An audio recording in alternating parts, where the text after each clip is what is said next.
हे जिहादी लोकांचे मतासाठी एकदम जिहादी प्रवृत्तीचे झालेले आहेत. म्हणजे त्यांचा जो गेला 2-3 वर्षाचा ट्रॅक रेकॉर्ड बघितला तो असा वाटतो की आता स्वतः ते जिहादी झालेले आहेत आणि जिहादी लोकांबरोबर त्यांच्या मनात असा खूप प्रेम झालेला आहे. त्याचप्रमाणे सामना न्यूजपेपर पण आता असा वाटतो की जिहादी लोकांच्या मुखपत्र झालेला आहे. सन्माननीय हिंदू हृदय सम्राट शिवसेना प्रमुख बाळासाहेब ठाकरेंनी सामनाची स्थापना हिंदू लोकांच्या रक्षणासाठी केलं होतं. पण सध्या सामना जिहादी लोकांच्या मुखपत्र झालेला आहे असं आम्हाला वाटतो. मी असं का बोलतो याच्या मागे एक ताजा मुद्दा आहे, ताजा केस आहे. असा एक केस मी तुमच्या समोर ठेवतो ब्रीफमध्ये.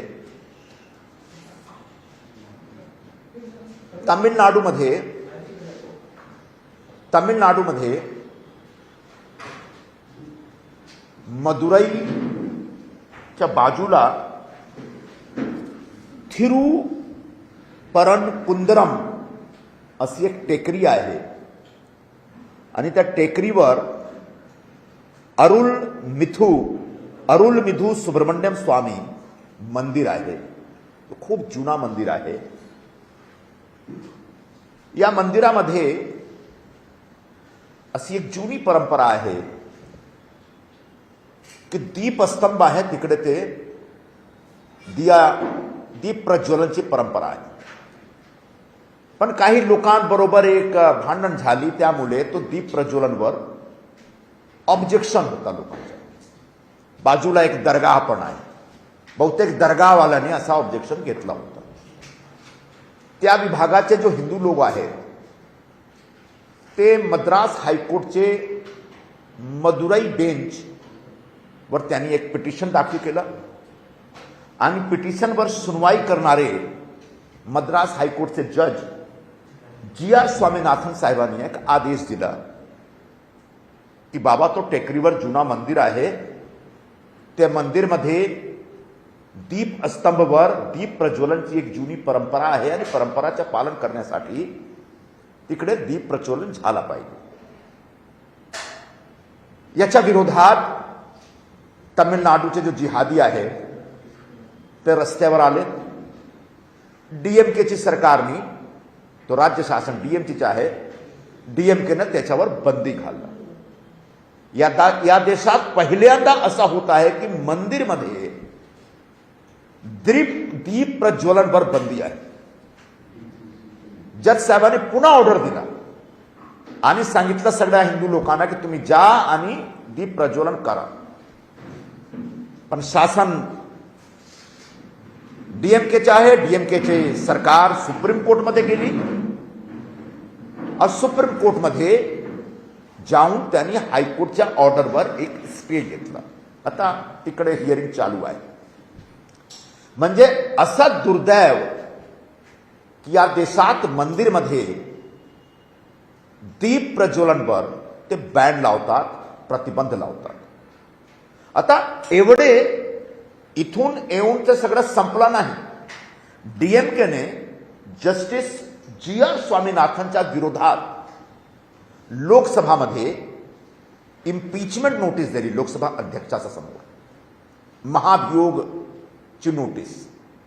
असा आमच्या घटनामध्ये तरतूद आहे की जज लोकांच्या विरोधात किंवा अध्यक्षाच्या विरोधात, सभापतीच्या विरोधात, राष्ट्रपतीच्या विरोधात, राष्ट्राध्यक्षा विरोधात महाभियोग प्रस्ताव आणू शकतात. तर त्यांनी कॉन्स्टिट्यूशनमध्ये जो प्रोव्हिजन आहे त्याचा एक रेफरन्स घेऊन महाभियोगची नोटीस दिली आणि त्या नोटीसवर डीएमकेचे सर्व खासदारांचा सिग्नेचर, काँग्रेसवाले दुसरे हिंदू विरोधी, सनातन विरोधी आहेत त्यांच्या खासदारांनी ते साईन केलं. माननीय शरद पवार साहेबांची जो मुलगी आहे खासदार सुप्रिया सुळे त्यांनी पण सिग्नेचर केलं, समाजवादी पार्टीच्या लोकांनी सिग्नेचर केलं, एवढा आम्ही समजू शकतो. पण या नोटीसवर उबाटाचे खासदार आणि तिकडचे त्यांचे विभागाचे गटनेते, पक्षाचे गटनेते अरविंद सावंतनी पण सिग्नेचर केलेलं आहे. हे बघा, 19 नंबरवर त्यांचं नाव आहे, डिव्हिजन नंबर त्यांचा 433 आहे. उबाटाचे खासदार आहेत, दक्षिण मुंबईचे खासदार आहेत. आमचा हाच प्रश्न आहे, तुम्ही त्या जजच्या विरोधात प्रताडणा करण्यासाठी, त्या जजला प्रताडित करण्यासाठी महाभियोग नोटीस जे डीएमके आणला, डीएमके म्हणजे सनातन विरोधी, डीएमके चे लोकांनी हिंदू धर्मवर, सनातन धर्मवर काय काय बोललेले आहे ते सगळे उपलब्ध आहे. असे लोकांच्या सांगण्यावरून, असे लोकांच्या बरोबर बसून तुम्ही एक जजच्या विरोधात महाभियोगची जो नोटीस आहे त्याच्यावर सिग्नेचर करता, साइन करता. आणि याच आधारावर आम्हाला असा वाटतो की आता उबाठाचे जो नवीन रणनीती आहे तो एकदम अँटी हिंदू झालेला आहे. हिंदू हिंदू सम्राट शिवसेना प्रमुख बाळासाहेब ठाकरे त्यांनी राम मंदिर, अयोध्येत राम मंदिरसाठी आंदोलन पुकारलं होतं. लाखो लाख शिवसैनिक कारसेवक म्हणून अयोध्येत गेले होते. का? की तिकडे राम मंदिर उभे राहायला पाहिजे. असे ज्वलंत हिंदुत्व शिवसेना प्रमुख बाळासाहेब ठाकरे यांच्या होता. आणि त्यांचे सुपुत्र श्री उद्धव ठाकरेजी आणि त्यांचे सगळे खासदार आजचे, त्यांची अशी परिस्थिती आहे की मंदिरात दीप प्रज्वलन करण्याच्या विरोधात ते जात आहे. म्हणजे उद्धव ठाकरेंनी हिंदुत्वची विचारधाराला संपूर्णतः तिलांजली दिलेली आहे का, हा एक प्रश्न आहे. मुस्लिम वोटोसाठी, मुस्लिम मतांसाठी एवढी लाचारी झालेली आहे का त्याच्या हिंदूचे बाजूला जे जज काहीतरी जजमेंट देतात त्यांच्या विरोधात तुम्ही जाता. हा एक प्रश्न आहे. आमचा प्रश्न हा पण आहे की आता मंदिरात दीप प्रज्वल नाही होईल तो कुठे स्मशानमध्ये होईल. उद्धव ठाकरेजींनी या विषयावर जवाब दिला पाहिजे. काल ते प्रेस कॉन्फरन्समध्ये बोलत होते की आम्हाला सर्टिफिकेट नाही पाहिजे, हिंदू आम्ही आहे की नाही याचा सर्टिफिकेट नाही पाहिजे. आम्ही सर्टिफिकेट नाही देणार. तुम्हाला महाराष्ट्राचे लोकांनी सर्टिफिकेट दिलेलं आहे. ज्याप्रमाणे विधानसभा निवडणुकीमध्ये तुमचा पराभव झाला, तर पराभव म्हणजे तुम्ही अँटी हिंदू झालेला आहात, हा असा प्रकारचा तो निकाल होता. पुढे पण उद्धव ठाकरे यांचा जो एक कामकाजचा तरीका आहे, असं वाटतो त्यांनी जेव्हा त्यांचा राज्य होता, जेव्हा ते मुख्यमंत्री होते, महाराष्ट्रात साधू लोकांची मॉब लिंचिंग होत होती. जेव्हा ते मुख्यमंत्री होते आणि केंद्र शासनाने सीए आणि एनआरसीची एक नवीन धोरण घोषित केली.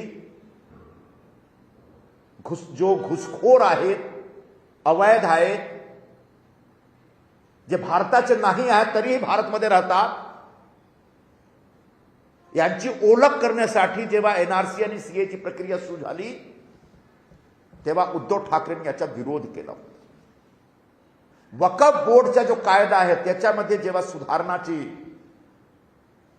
सुधारणाचा एक विधेयक लोकसभा आणि राज्यसभामध्ये आणला गेला होता तेव्हा पण त्यांनी विरोध केला होता. म्हणजे उद्धव ठाकरे एकदम मुस्लिम मतांसाठी हिंदू विरोधी झालेले आहेत असा मला वाटतो. यासाठी मी एकदम सुरुवातीपासून बोलत आहोत आता आम्हाला असं वाटू लागलं आहे. निवडणूक प्रचाराच्या दरम्यान आम्ही सगळे बघितलं होतं की जेव्हा लोकसभा निवडणुकी होत होतो मुंबईमध्ये, तेव्हा निवडणुकी प्रचाराच्या दरम्यान त्यांचे खासदारकीचे एक उमेदवार इकडे जुहू गलीमध्ये मुंबई बॉम्ब विस्फोटचा जो आरोपी होता त्याच्या बरोबर प्रचार करत होता. म्हणजे उद्धव ठाकरेंनी आम्हाला किंवा भाजपला, एनडीएला हिंदुत्वावर काही बोलण्यापेक्षा स्वतः आता अनाउन्स केलं पाहिजे होती. बाळासाहेबांचा जो ज्वलंत हिंदुत्व होता त्या हिंदुत्व त्यांनी सोडून दिलेला आहे.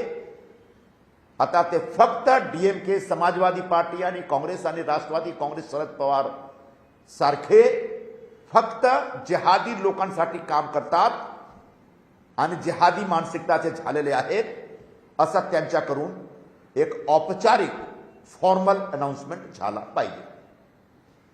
अब हिंदी बोलू इसको.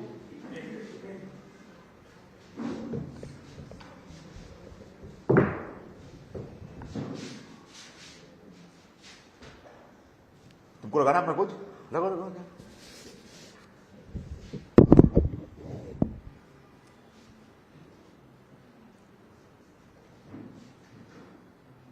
धीरे धीरे ऐसा लगने लगा है कि उबाठा के प्रमुख सम्माननीय श्री उद्धव जी ठाकरे पूरी तरह से जिहादियों के समर्थक बन गए. जिहादी प्रवृत्ति के जो मुस्लिम लोग हमारे देश में रहते हैं उनका प्रभाव और दबाव उद्धव ठाकरे जी पर इस तरह पड़ गया है कि वो धीरे धीरे एकदम एंटी हिंदू हो गए. और उनका अखबार सामना, जिसकी स्थापना हिंदू हृदय सम्राट शिवसेना प्रमुख सम्माननीय श्री बाला साहब ठाकरे जी ने हिंदुओं के रक्षण के लिए, ज्वलंत हिंदुत्व के लिए, प्रखर राष्ट्रवाद के लिए की थी, अब सामना भी जिहादियों का मुखपत्र होता चला जा रहा है. कम से कम आज के संपादकीय से ऐसा लगता है. मैं ऐसा क्यों बोल रहा हूं, मेरा यह निष्कर्ष क्यों निकला, इसके पीछे एक छोटी सी घटना है और उस घटना में उबाठा का एक अपना इन्वॉल्वमेंट हुआ. यह कि तमिलनाडु में मदुरई के पास एक पर्वत है, एक जगह है, उस जगह का नाम है, जरा पढ़ के बताता हूं. मदुरई के पास थिरुपरनकुंदरम नामक एक पहाड़ी है. उस पहाड़ी पे वर्षों पुराना एक मंदिर है. उस मंदिर में परंपरा के अनुसार वर्षों से दीप प्रज्वलन होता रहा है. बगल में एक मदरसा है और मदरसा वालों ने हमेशा इस दीप प्रज्वलन का विरोध किया. इस साल भी विरोध किया था. तो वहां के कुछ स्थानीय हिंदू मद्रास हाईकोर्ट की जो मदुरई बेंच है वहां पर वो अपना पिटीशन लेके चले गए कि हमारा अधिकार है कि हम अपने मंदिर में दीप प्रज्वलन करें, दिया जलाएं. और ये बात सही है, मंदिरों में दिया जलाने का अधिकार हिंदुओं को है और मंदिरों में दिया जलते रहे हैं, इस पर कभी आज तक बैन नहीं लगा. जज साहब श्री GR स्वामीनाथन जी ने आदेश दिया कि यस, मंदिर में दिया जलना चाहिए. उसके बाद मदरसा, उसके बाद दरगाह के लोगों ने इसका विरोध किया और उस विरोध के दबाव में वहां के डीएम की सरकार आ गई और डीएमके की सरकार ने जज साहब के ऑर्डर के खिलाफ आदेश जारी कर दिया. जज साहब ने पुनः आदेश दिया कि सरकार से कोई लेना देना नहीं, उस इलाके के जो हिंदू लोग हैं उनका यह मौलिक अधिकार है, संवैधानिक अधिकार है कि वो स्वयं जाके मंदिर में दिया जलाए. लेकिन इतने कड़क सुरक्षा इंतजाम डीएमके की सरकार ने किए कि आखिरकार वहां दिया नहीं जला. शायद अपने देश में पहली बार ऐसा हुआ होगा कि मंदिर में दिया जलाने पर प्रतिबंध लगाया गया. और प्रतिबंध लगाने वाले कौन? डीएमके की सरकार, जो बुनियादी तौर पर सनातन विरोधी है। सनातन धर्म के बारे में, हिंदू धर्म के बारे में डीएमके के नेता, उनके बेटा क्या क्या बोलते हैं, ये सब कुछ उपलब्ध है सार्वजनिक प्लेटफॉर्म पर। ऐसे डीएमके की सरकार ने इस जजमेंट के खिलाफ सुप्रीम कोर्ट में अपील की। सुप्रीम कोर्ट में सुनवाई जारी है, लेकिन दिया नहीं जला आखिरकार। यहीं पर डीएमके की सरकार रुकी नहीं। डीएमके के सांसदों ने लोकसभा अध्यक्ष के समक्ष जस्टिस जीआर स्वामीनाथन जी के खिलाफ एक महाभियोग नोटिस दे दी। महाभियोग की व्यवस्था हमारे संविधान में है। किसी जज के आचरण अगर सही ना हो तो उसके खिलाफ दे सकते हैं। लोकसभा अध्यक्ष के खिलाफ, राज्यसभा के सभापति के खिलाफ, उपराष्ट्रपति के खिलाफ, राष्ट्रपति के खिलाफ, इस प्रकार का एक प्रोविजन है संविधान। मेरा प्रश्न यह है कि जीआर स्वामीनाथन जी के आचरण में ऐसा कौन सा गलत तत्व था? उन्होंने मंदिर में दिया जलाने के लिए आदेश दिया, यह क्या महाभियोग का आधार बन सकता है? लेकिन वो नोटिस गई। उस नोटिस पे डीएमके के सांसदों ने साइन किया, कांग्रेस के सांसदों ने साइन किया। इस पर हम नहीं चौंक रहे, क्योंकि कांग्रेस बुनियादी तौर पर एंटी हिंदू पार्टी है। शरद पवार जी की राष्ट्रवादी कांग्रेस की जो खासदार है, पवार साहब की सुपुत्री सुप्रिया ताई सुळे, उन्होंने भी साइन किया। हम समझ सकते हैं कि उनका आचरण क्या है और उनकी नीति क्या है। समाजवादी पार्टी के लोगों ने भी साइन किया। अखिलेश यादव की पत्नी ने साइन किया इस प्रस्ताव पे। यहां तक हम समझ सकते हैं। लेकिन जो शॉकिंग बात है वो यह है, चौंकाने वाली बात और धक्कादायक जो बात है वो यह है कि इस महाभियोग के नोटिस पर उबाठा के खासदार, दक्षिण मुंबई के खासदार श्री अरविंद सावंत ने भी सिग्नेचर किया। यहां अरविंद सावंत जी का नाम 19वें नंबर पर आता है। उनका डिवीजन नंबर 433 है। हमारा यहां से प्रश्न शुरू होता है कि क्या उद्धव ठाकरे जी को और उनकी पार्टी को इस बात का एहसास है कि जिस महाभियोग पे आपने साइन किया, महाभियोग के नोटिस पे आपने सिग्नेचर किया है, वह महाभियोग एक ऐसे जज के खिलाफ है जिसने मंदिर में दिया जलाने का आदेश जारी किया। क्या उबाठा पूरी तरह से मंदिरों के खिलाफ चली गई है? क्या उबाठा के सभी खासदार, सभी नेता, उद्धव ठाकरे जी और उनका पूरा परिवार इस बात में विश्वास करता है कि मंदिरों में दिया नहीं जलाना चाहिए? आखिर मंदिर के खिलाफ जाने की क्या मजबूरी है? चंद मुस्लिम वोटों के लिए आप इतना गिर जाएंगे, आपका इतना पतन हो जाएगा? मैं याद दिलाना चाहूंगा, उनके पिता, हम सबके नेता, शिवसेना के संस्थापक, हिंदू हृदय सम्राट, शिवसेना प्रमुख बाला साहब ठाकरे जी ने अयोध्या में राम मंदिर के लिए एक जबरदस्त ऐसा आंदोलन छेड़ा। लाखों शिवसैनिक अयोध्या गए थे कार सेवा के लिए। शिवसेना प्रमुख ने स्वयं राम मंदिर के लिए जेल जाने की तैयारी दिखाई थी। उनके ऊपर केस मुकदमा हुआ। इलाहाबाद हाई कोर्ट की जो सीबीआई कोर्ट थी, उसकी लखनऊ बेंच में शिवसेना प्रमुख बाला साहब ठाकरे स्वयं अपीयर हुए थे राम मंदिर के लिए। बाला साहब राम मंदिर के लिए जेल जाने को तैयार है, कोर्ट मुकदमा झेलने को तैयार है, लेकिन उनके सुपुत्र एक मंदिर में दिया जलाने के खिलाफ खड़े हुए। यह आज पहली बार ऐसा नहीं हुआ। उद्धव ठाकरे जी जिस तरीके से एंटी हिंदुत्व और एंटी हिंदू होते जा रहे हैं, उसका सबसे पहला सबूत तब आया था जब वो मुख्यमंत्री थे और महाराष्ट्र के पालघर में साधुओं के ऊपर जानलेवा हमला हुआ, साधुओं की हत्या की गई, उनकी मॉब लिंचिंग की गई और सरकार के कान पर जूं तक नहीं रहेंगे। सरकार ने कुछ कड़क एक्शन नहीं लिया था। जब एनआरसी और सीए जैसा प्रोविजन आया केंद्र सरकार की तरफ से, जिसके तहत अवैध नागरिकों की शिनाख्त करने का काम होना था, उसका विरोध इन्होंने किया। जब वक्फ कानून में संशोधन विधेयक पास करने का वक्त आया पार्लियामेंट में, तब उबाठा ने विरोध किया। यानी उद्धव ठाकरे और उनके खासदार हर कदम कदम पर इस बात का संकेत देते हैं कि वो एंटी हिंदू हो चुके हैं। हिंदुत्व की विचारधारा जो उनके पिता और हम सबके नेता बाला साहब जी की विचारधारा थी, उस विचारधारा में इनका कोई विश्वास नहीं। अगर विश्वास है तो सिर्फ और सिर्फ मुस्लिम मतों के लिए विश्वास है। मुस्लिम लोगों की जो डिमांड है, उस डिमांड को पूरा करने के लिए उनका संघर्ष जारी है। उनके एक लोकसभा चुनाव के उम्मीदवार थे इसी क्षेत्र में। चुनाव प्रचार के दरमियान वह मुंबई बम विस्फोट के एक अभियुक्त के साथ प्रचार करते हुए देखे गए थे। हालांकि उसके बाद में बहुत सफाई पेश करने की कोशिश की। धीरे धीरे स्पष्ट हो रहा है कि जैसे जैसे उद्धव ठाकरे कांग्रेस के करीब गए हैं या शरद पवार से उन्हें हाथ मिलाया है, वो बाला साहब की विचारधारा से दूर होते चले जा रहे हैं। विचारधारा से दूर होते चले जाएं, उस पर थोड़ा सा हम बर्दाश्त कर लेंगे, लेकिन एंटी हिंदू जिस तरह से हो रहे हैं वो हम बर्दाश्त नहीं कर सकते। जिस तरीके से जिहादी बनते जा रहे हैं वो हम बर्दाश्त नहीं कर सकते। और बार बार ये भी नहीं कह सकते कि आप कौन होते हैं मुझे सर्टिफिकेट देने वाला। हम कोई सर्टिफिकेट नहीं दे रहे। सर्टिफिकेट तो महाराष्ट्र की जनता ने तब दिया जब विधानसभा चुनाव में आपके पास सिर्फ 20 आमदार चुन के आए, 20 विधायक चुन के आए।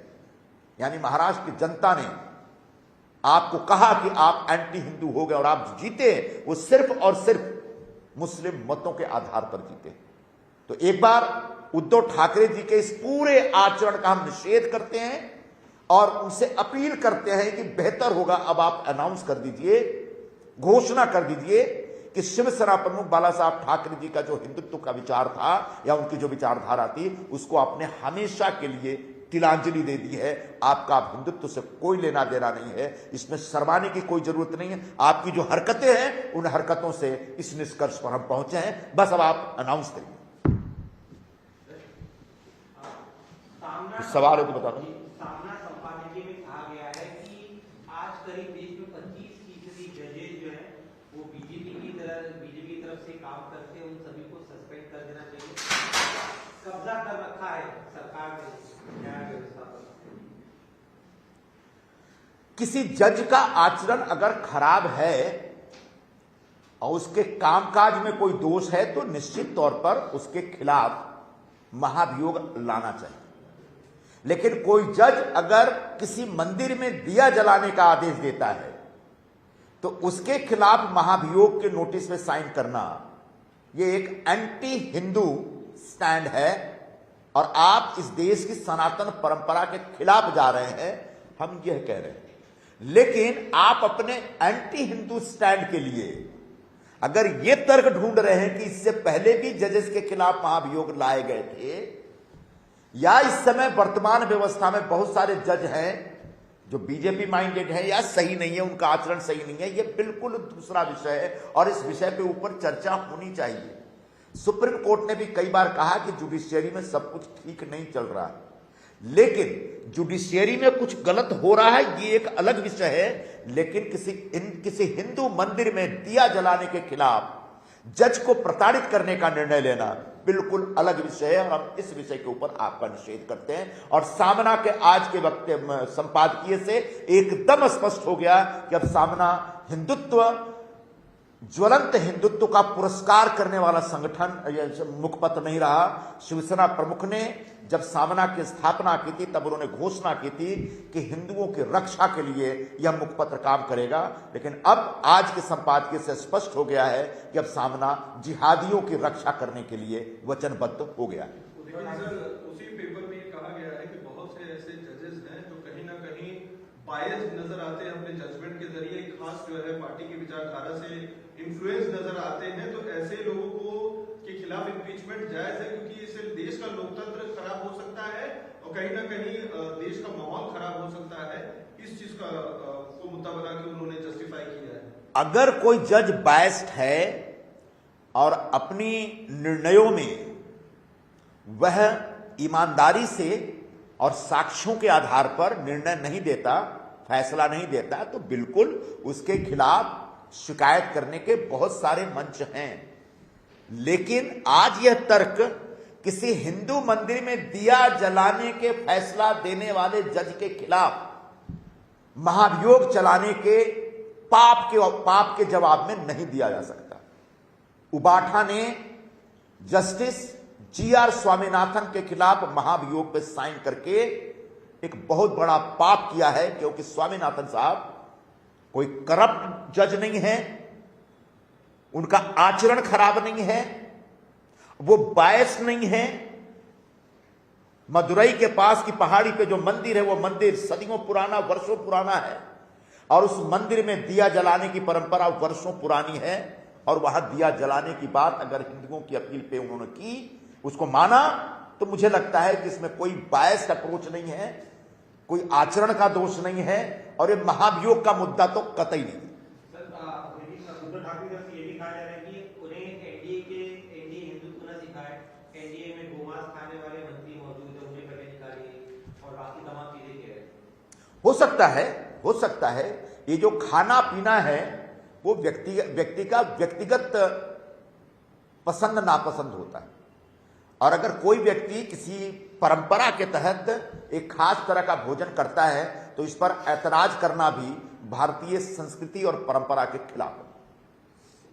सर एक जो है सवाल ये भी है कि ममता बनर्जी की बिहार में बंगाल में चुनाव होने वाला है, पहले तो SIR के जो प्रोसेस है उसको लेकर सवाल उठा रही थी, लेकिन कल उन्होंने एक नया बयान दिया है जो विवादित भी है। अमित शाह को लेकर उन्होंने पहले तो कहा कि वो खतरनाक है देश के लिए, दूसरा ये कि उनके दो आंखों में, एक में दुर्योधन दूसरे में दुशासन दिखता है, इसलिए बंगाल की औरतें सावधान रहें। इस बयान को कैसे? भारत के गृह मंत्री अमित शाह खतरनाक तो हैं, लेकिन ममता बनर्जी जैसे जिहादियों के लिए खतरनाक है। अमित शाह खतरनाक हैं तो देश में जो घुसपैठ करने वाले लोग हैं उनके लिए खतरनाक है। अमित शाह खतरनाक हैं, नक्सलवादियों के लिए खतरनाक हैं, माओवादियों के लिए खतरनाक हैं, जो देश के कानून में विश्वास नहीं करते और हमारे सशस्त्र बलों के जवानों की जान लेते हैं। अमित शाह जी खतरनाक हैं उन लोगों के लिए जो देशद्रोही हैं।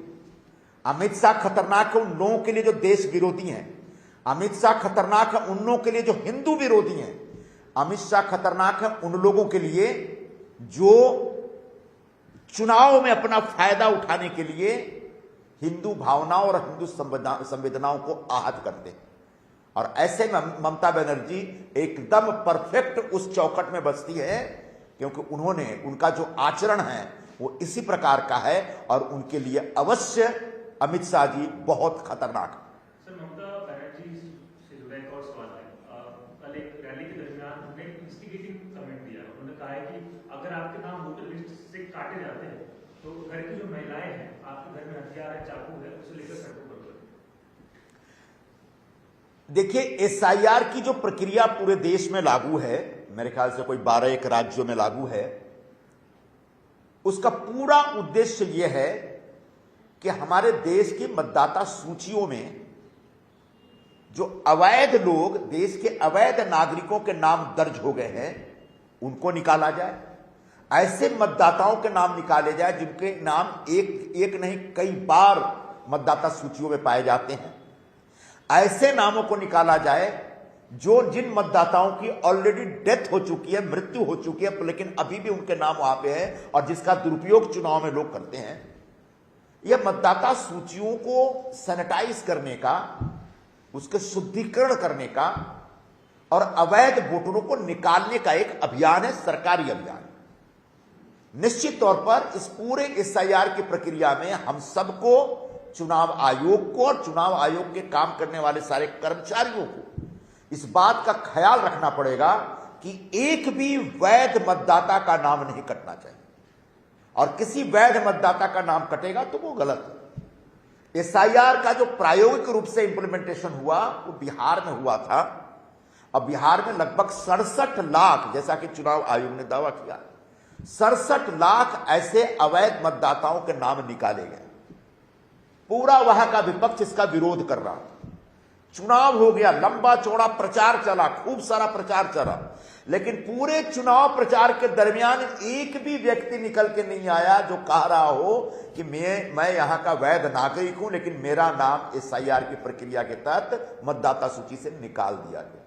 इसका मतलब SIR का जो कार्यान्वयन था उसका जो इम्प्लीमेंटेशन था बिहार में वो बहुत ही ऊंचे स्तर पर हुआ और बहुत ही संवेदनशीलता के साथ हुआ। बिल्कुल उसी तरीके से बंगाल में भी या बाकी राज्यों में भी एसआईआर की प्रक्रिया एकदम संवेदनशीलता के साथ लागू की जाएगी। हां, इसमें अगर मुख्यमंत्री होते हुए ममता बनर्जी कहती हैं कि आप हाथ में हथियार ले लीजिए और कोई एसआईआर के तो आपका नाम काटने आया है तो उस पर हमला करिए, यह एक मुख्यमंत्री को शोभा नहीं देता।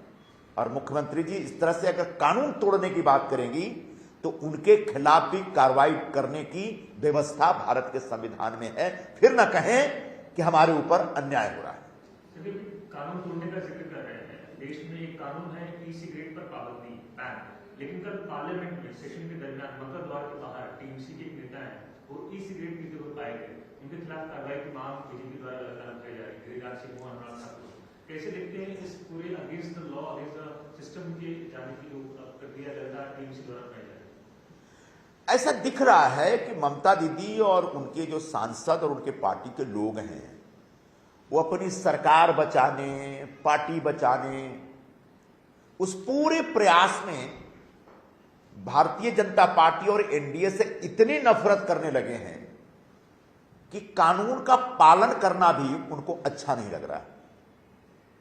जब पार्लियामेंट एक धूम्रपान रहित क्षेत्र है जहां पर धूम्रपान की पूरी तरह से प्रतिबंध लगा हुआ है, तब अगर टीएमसी की कोई एमपी सिगरेट पीते हुए पाए जाते हैं तो यह कानून का उल्लंघन है, एक गुनाह है, एक अपराध है और कानून में जो भी प्रावधान हो उस प्रावधान